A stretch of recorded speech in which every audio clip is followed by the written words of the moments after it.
Assalamualaikum warahmatullahi wabarakatuh. Ini mempresentasikan hasil kelompok kami, yaitu laporan analisis pabrik tahu Pak Tikno. Nah, di sini sebelum memulai presentasi, izinkan saya memperkenalkan diri. Nama saya Gigi Pawaji.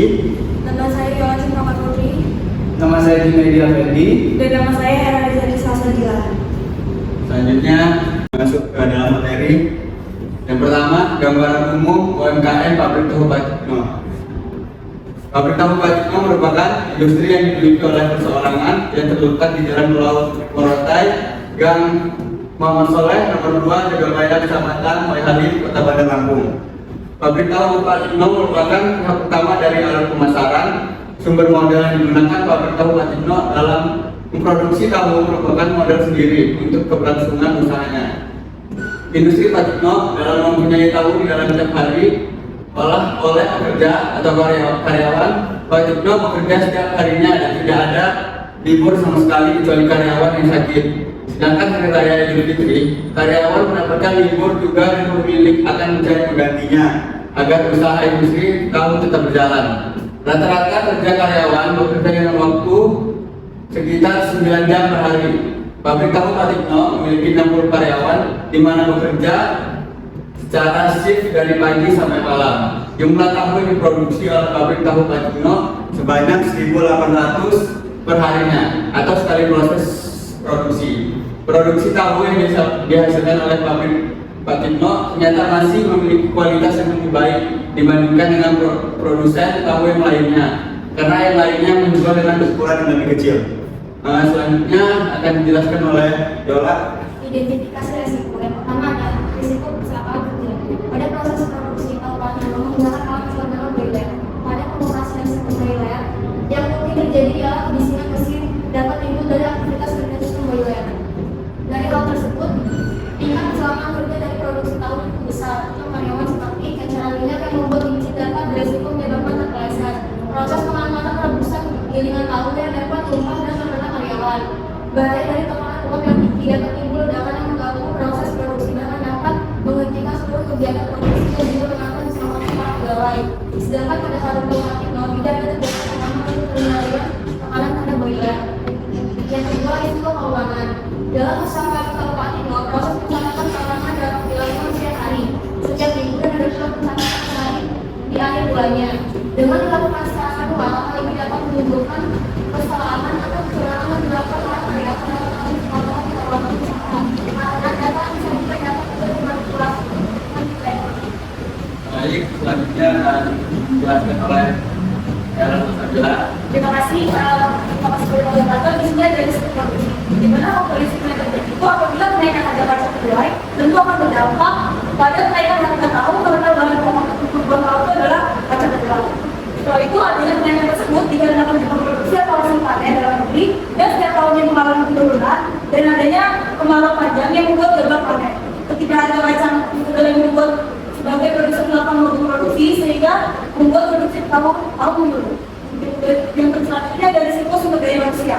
Salah satu masalah yang dirasakan perusahaan itu adalah pekerja yang kurang fokus dan berhati-hati di saat proses produksi sedang berlangsung. Jadi sumber efek yang ada pada usaha tahu Pak Tikno ini contohnya seperti kecurigaan pada saat pekerja melakukan proses pembuatan, yaitu kecurigaan dalam mengambil waktu peredaman biji, kecurigaan pada saat proses pemasaran santan, lalu sehingga tahu tidak matang. Lalu ada kecurigaan pada saat proses peredaman sehingga tahu encer sehingga susah untuk dicetak dan kecurigaan pada saat proses pencetakan. Selanjutnya dari risiko pemasaran. Salah satu dampak dari risiko pemasaran yang buruk ini adalah konsumen menjadi tidak loyal dengan produk, tidak berjualan rendah, dan menawarkan konsumen serta omset perusahaan yang menurun. Nah saat itu, pabrik bahwa ini belum memiliki manajemen risiko yang terus berubah untuk mengidentifikasi dan risiko yang mungkin terjadi utama dalam proses pemasaran. Proses pemasaran ini masih dilakukan secara manual, sebagai produk dijual ke pabrik dan tidak terjual. Nah sebagian itu didistribusikan di pedagang pemasaran produk tahu yang tadi tidak selalu mengurus. Terima kasih saya bagi pemerintah. Baik, selanjutnya akan dijelaskan oleh media kerja.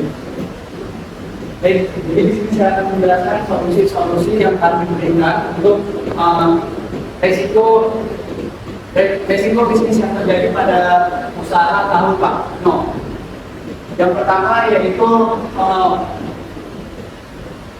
yaitu resiko kecelakaan kerja para karyawan yang bekerja ini dilengkapi dengan fasilitas keselamatan kerja seperti sarung tangan, sepatu safety dan lain-lain untuk meminimalisir resiko terjadinya kecelakaan kerja. Yang kedua itu melakukan digitalisasi dalam proses pencatatan laporan keuangan yang di dalamnya terdapat bukti, truk dan diawasi secara berkala untuk meminimalisir kekurangan dalam proses pencatatan keuangan. Yang ketiga yaitu membuat SOP, yaitu standar operasional prosedur dalam quality control bahan dasar tahu, yaitu kedelai sehingga kualitas tahu dapat terjaga dengan baik dan meminimalisir hasil produksi tahu yang sering terjadi kegagalan. Yang keempat yaitu mengidentifikasi lebih lanjut dari setiap proses pembuatan agar dapat mengetahui berapa waktu yang pas dalam proses perebusan, perendaman biji, dan proses pemasakan santan tahu. Hal ini dilakukan agar dapat meminimalisir terjadi kesalahan atau perobohan karyawan dengan dilakukan pengawasan kepada karyawan tersebut. Yang kelima yaitu dari resiko pemasakan dan terjadi pokok permasalahannya adalah kualitas produk yang kurang stabil yang membuat timbulnya komplain pelanggan. Pengusaha harus mengetahui produk tahu yang berkualitas seperti apa. Dengan begitu pengusaha dapat menentukan melakukan masalah hukum mengenai kualitas produksi tahu yang dibuatnya. Baik, jadi di sini saya akan menjelaskan kesimpulan dari laporan masalah yang kedua. Pelaku usaha khususnya UMKM harus memahami terdapat beberapa hal yang tidak dapat dihindari, yaitu ketidakpastian dalam pelaksanaan bisnis yang dapat merugikan perusahaan atau perorangan. Usaha kecil berbeda dibandingkan dengan perusahaan besar yang berkaitan dengan kemampuan sumber daya keuangan dan strategi mereka.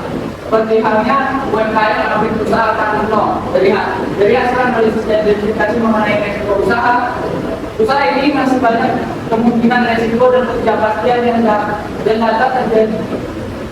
dapat terjadi dalam usaha tersebut, seperti resiko keuangan, kecelakaan kerja, sumber daya manusia, produksi dan pemasarannya. Kami berharap apabila analisis yang kami lakukan ini dapat berguna dan dapat dijadikan referensi untuk usaha tersebut dan masyarakat di masa yang akan datang. Saya kembalikan kepada beberapa. Baik, terima kasih. Dan kami itu kita akhiri. Wassalamualaikum warahmatullahi wabarakatuh.